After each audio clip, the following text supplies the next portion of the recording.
In October of 1974, Caleb Rowe parked his rusted Ford beside a field nobody in Vernon County wanted.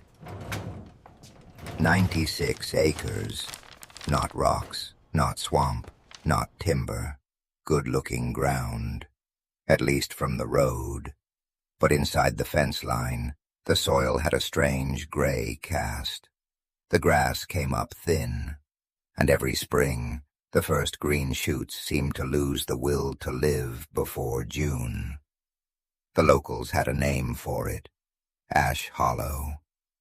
Some people said it quietly, some people said it like a joke, but everybody meant the same thing.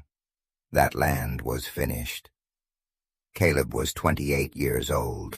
He had one truck, 2 rented implements, and $8,100 saved from 10 years of milking cows before sunrise and fixing other men's fences after dark. He had just agreed to spend almost all of it on a field that had bankrupted 4 families. His uncle stood beside him at the fence and stared across the brown weeds. "You know why it's cheap, don't you?" Caleb nodded. "I know what people say. They don't just say it, they watched it happen. Men better set up than you tried to make this place pay." Caleb reached down, scooped a handful of dirt, and rubbed it between his fingers. It broke apart easily, too easily. His uncle shook his head. "You're buying trouble." Caleb looked at the field again. "No," he said, "I'm buying a question." That answer sounded foolish in 1974. It would sound a lot less foolish 6 years later, because Ash Hollow was not dead. It was not cursed. It was not useless. It was suffering from a problem so ordinary, so measurable, and so cheap to discover that once Caleb found it, the whole county had to face an uncomfortable truth.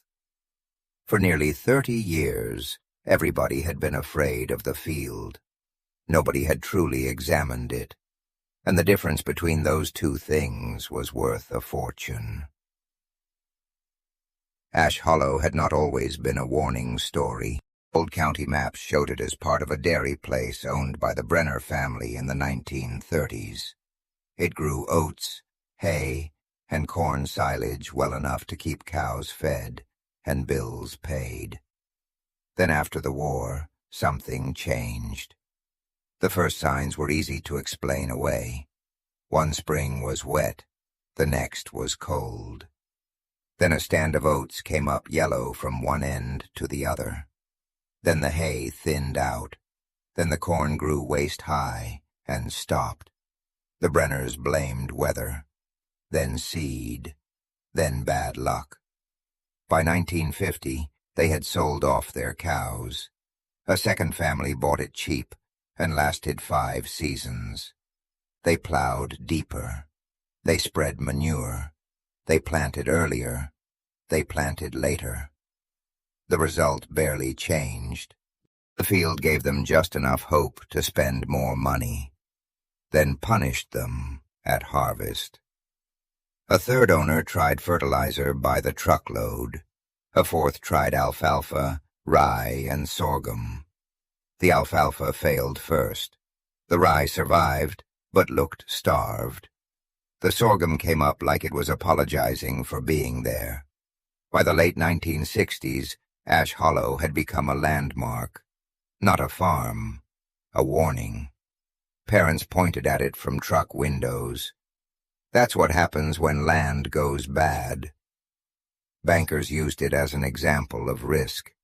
Old men at the feed store used it as proof that some things were just so. The price fell until the bank was almost embarrassed to list it. Good farmland nearby was selling above $200 an acre. Ash Hollow was offered to Caleb for $72. He did not get applause for noticing the discount. At the grain elevator, a man named Roy Mercer laughed so hard, he set his coffee down before he spilled it. "Rowe bought Ash Hollow? Nobody answered. They were all looking at Caleb. Roy leaned back in his chair. "Boy, you didn't buy a farm. You bought a grave." Caleb had heard worse before breakfast. He asked one question. "Has anyone ever tested it?" The room got quiet for half a second. Then Roy waved him off. "Test what? It's bad dirt. You can see it from the road." That sentence stayed with Caleb. From the road. That was the county's entire diagnosis. A glance from a truck window. A rumor repeated long enough to feel like evidence. A conclusion inherited from men who had already failed. Caleb did not think he was smarter than those men. That mattered. If he had believed he was smarter, he would have rushed straight into planting and called it courage. Instead, he assumed the field knew something he did not. So before he bought more seed, before he rented more equipment, before he tried to prove anybody wrong, he walked the land with a spade, a notebook, and 3 coffee cans. He dug near the north fence, where nothing grew but bitter weed. He dug in the center, where the ground looked almost powdery. He dug near the low draw, where rainwater collected and left a pale crust behind. The soil was not what he expected. It was not thin. It was not gravel. Below the dead top layer was a deep loam that should have been able to feed a crop. But the color was wrong. Not black-brown, gray-brown. And when he pinched it wet, it had a sourness to it, like a damp cellar. Caleb had spent winter nights reading university extension bulletins by the stove. He was not a scientist. He was not a college man. He had never sat in a lecture hall. Stove. He was not a scientist. He was not a college man. He had never sat in a lecture hall. But he had learned one useful habit from those pamphlets. When a plant fails, do not start with blame. Start with conditions: light, water, nutrients, soil structure, chemistry. He filled the coffee cans, drove to the county extension office, and set them on the counter. The agent there, Elaine Porter, was young enough that some farmers still called her the girl from Madison, even though she knew more plant science than most of them would ever admit. She looked at the labels on the cans: North Slope, Center Ridge, Low Draw. Then she looked at Caleb. "Is Ash Hollow?" "Yes, ma'am." "You bought it?" "Not yet. I sign Friday." She took one more look at the cans. "Then you brought these at the right time."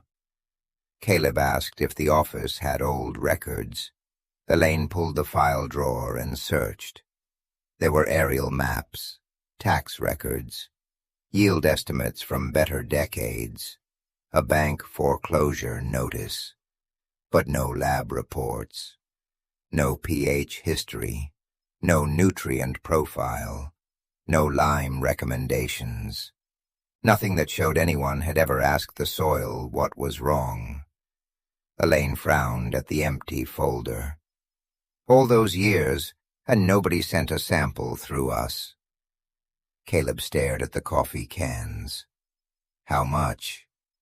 "Full panel is $18. He almost laughed. Not because it was funny. Because men had lost houses, cattle, and decades of work on that land.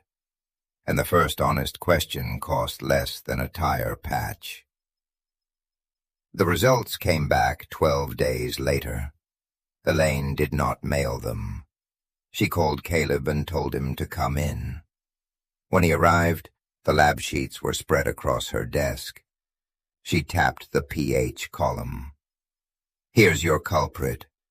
The numbers ran from 4.2 to 4.6.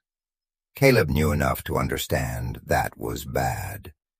Elaine explained how bad. Most crops in that region wanted soil closer to the mid-sixes. At Ash Hollow's level, nutrients were present but locked away.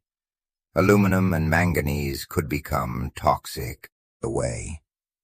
Aluminum and manganese could become toxic. Roots struggled before the plant ever had a fair chance. In plain language, the field was not empty. It was hostile. The food was there. The plants could not reach it. Caleb asked the question that mattered. Can it be fixed? Elaine nodded. Lime, a lot of it. Dolomitic limestone would be best here. Work it in, retest, and be patient. How much is a lot? She did the math twice. Roughly 4.5 tons per acre to start. More in the low draw. You won't correct it in one pass, but you can move it. Caleb looked at the total. 400 tons of lime. Trucking, spreading, fuel. $1,500 if he did most of the work himself. He had just enough money to buy the land and start the cure. Not enough money to be wrong. That is the part nobody saw from the feed store window. Caleb was not betting on hope. He was betting on a diagnosis. There is a difference. Hope says, maybe this time will be different. A diagnosis says, this is the lever. In November, Caleb bought Ash Hollow. By December, white lime dust was blowing across the field like pale smoke. He worked until his gloves cracked, before the ground froze, then disked it into the topsoil anywhere he could get traction. People slowed down on the road to watch. Some laughed, some shook their heads, some admired the effort, and still thought effort was not enough. Roy Mercer stopped one afternoon and leaned out his pickup window. You burying it or seasoning it? Caleb kept climbing onto the tractor. Correcting it. Roy grinned. That field's corrected 4 families already. Caleb did not answer. The first spring was ugly. He planted corn on the ridge and oats in the lower ground, because Elaine told him not to expect miracles. The oats emerged thin. The corn came up uneven, still looked poor. Roy made sure everyone noticed. But Caleb was not watching the road view. He was on his knees between the rows, pulling seedlings carefully and looking at the roots. They were short, but they were alive. In spots where nothing useful had grown for years, roots were pushing deeper than before. The color was wrong, but not hopeless. The oats yielded badly. The corn barely paid for harvest fuel. If Caleb had needed public approval, he would have quit right there. Instead, he carried more samples back to Elaine. The pH had moved. Not enough, but it had moved. That single change kept him going. The second year, he limed again. Less heavily, more carefully. He targeted the worst sections. He added clover to the rotation, even though old neighbors said clover had no use trying there. Some of it failed. Some of it held. By August, little islands of darker green appeared in the field, not uniform enough to impress anyone driving fast, but impossible to miss if you had walked the same ground 2 years earlier. By the third year, the field began to embarrass the rumor. The corn was still below county average, but it had height. The oats filled. The clover spread. Earthworms appeared in the soil slices Caleb cut after rain. That mattered to him more than any speech. The field was coming back from underneath. In 1979, 5 years after the first coffee cans went to the lab, Ash Hollow produced a crop that could not be dismissed as luck. Corn reached 112 bushels an acre on the best ground. Not record-breaking, not magic, just real. For a field people said could never feed anything again, real was enough to break the story. Roy Mercer came out that July. He did not park at the gate like a man stopping by for a joke. He walked into the rows, ran a hand along the leaves, and looked down the green corridor of corn where brown weeds used to stand. For a long time, he said nothing. Then he asked quietly, "What was it?" Caleb pulled a soil report from the truck visor. He had carried copies for months because the question was finally being asked. "Acid." Roy frowned. "That's all?" "That's enough." Caleb showed him the first pH numbers, then the newer numbers, 4.3 becoming 5.2, 5.2 becoming 5.9, 5.9 moving toward 6.4 in the best sections. He showed him the line receipts, the yield notes. The map with a low draw still lagged behind. Roy looked at the pages like they were written in a language he should have learned earlier. "All those people," he said, "all that money, all those years."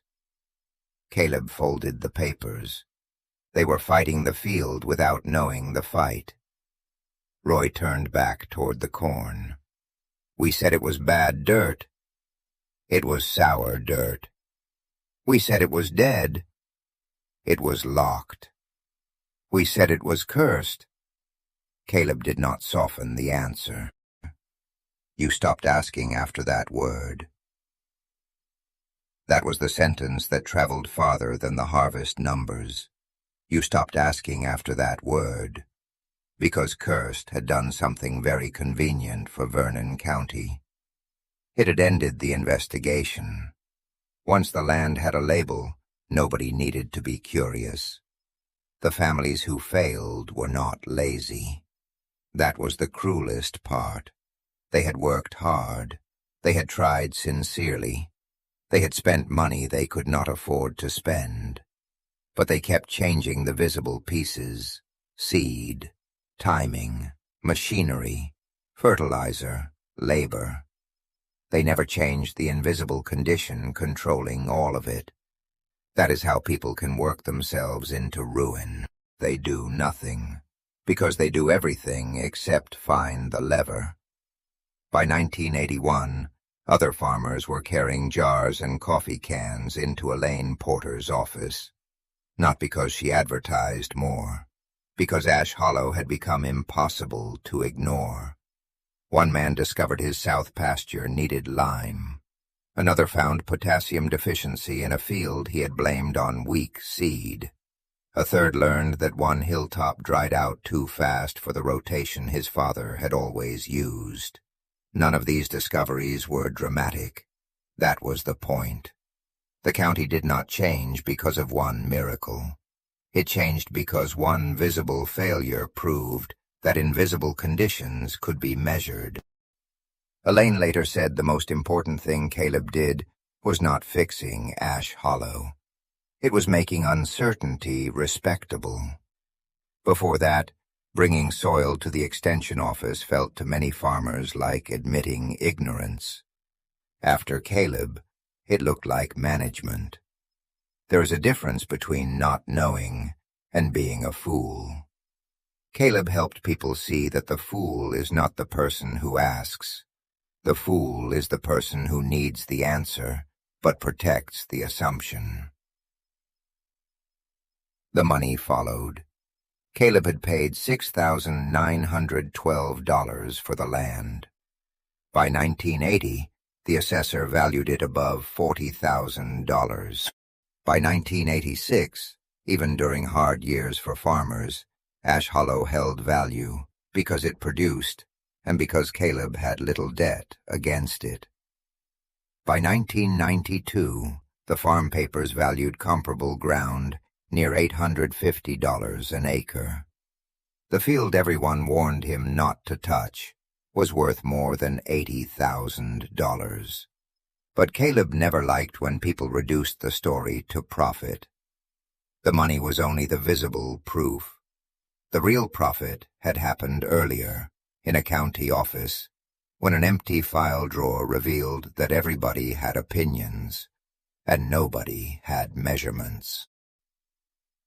Years later, when Caleb was old, and his daughter Nora was running most of the farm, Roy Mercer visited again. His hair had gone white. His laugh had gotten softer. They sat on the porch where Ash Hollow filled the view, green and orderly, no longer a warning on the landscape. Roy pointed with his cane. "I've told that story 100 times.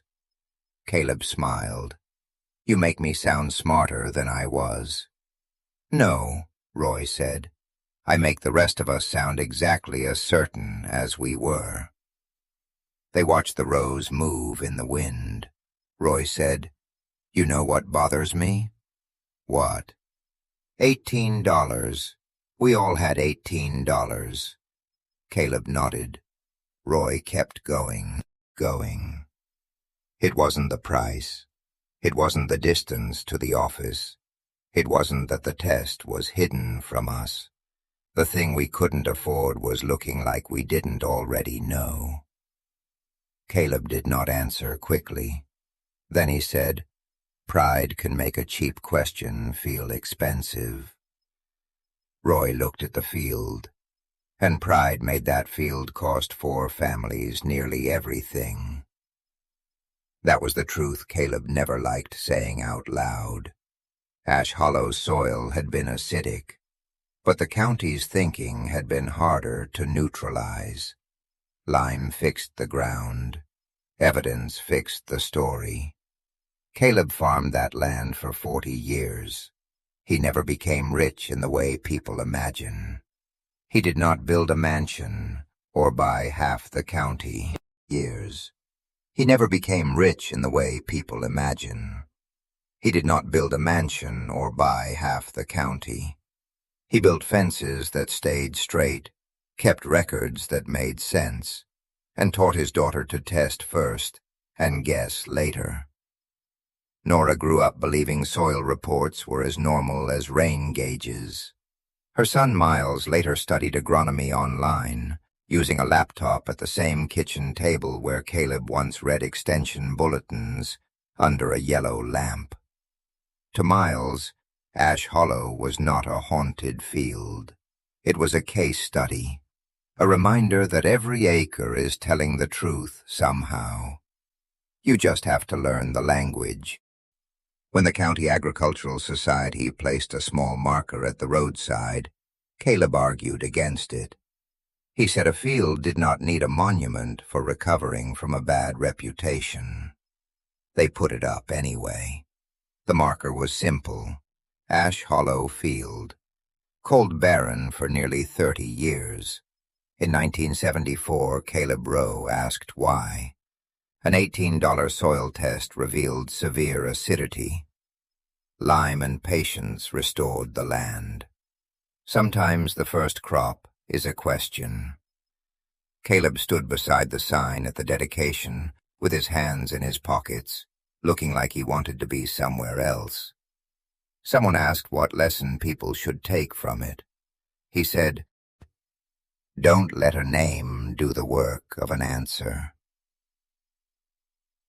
That line stayed, because that is what had happened. The word cursed had replaced diagnosis. The word bad had replaced measurement. The phrase, "everybody knows," had replaced the one thing everybody needed: a question. And here is the uncomfortable part. The curse was fake, and also real. There was no ghost in Ash Hollow, no doomed bloodline, no mysterious force punishing anyone who tried to plant there. There was only chemistry, acid soil, locked nutrients, roots trying to live in conditions nobody had bothered to measure. But the curse was real in the way human beliefs become real. It shaped decisions. It lowered the land's value, embarrassed people away from curiosity. It let hard-working families lose everything, while the community mistook repetition for proof. That is a dangerous kind of curse, not the kind buried in the ground, the kind passed from mouth to mouth. Caleb broke it with 3 coffee cans, an $18 test, and the stubborn belief that a problem should not be promoted to a mystery until someone has looked for the cause. He was not fearless. He was not a genius. He did not defeat nature with willpower. He did something quieter. He refused to let certainty be the end of the investigation. The next time someone points at a failure and says, "That's just how it is," remember Ash Hollow. Remember the field people could see from the road, but never truly understood. Remember the families who changed everything except the condition that mattered. Remember the young farmer who did not buy a miracle. He bought a question. And sometimes that is the most valuable thing a person can own.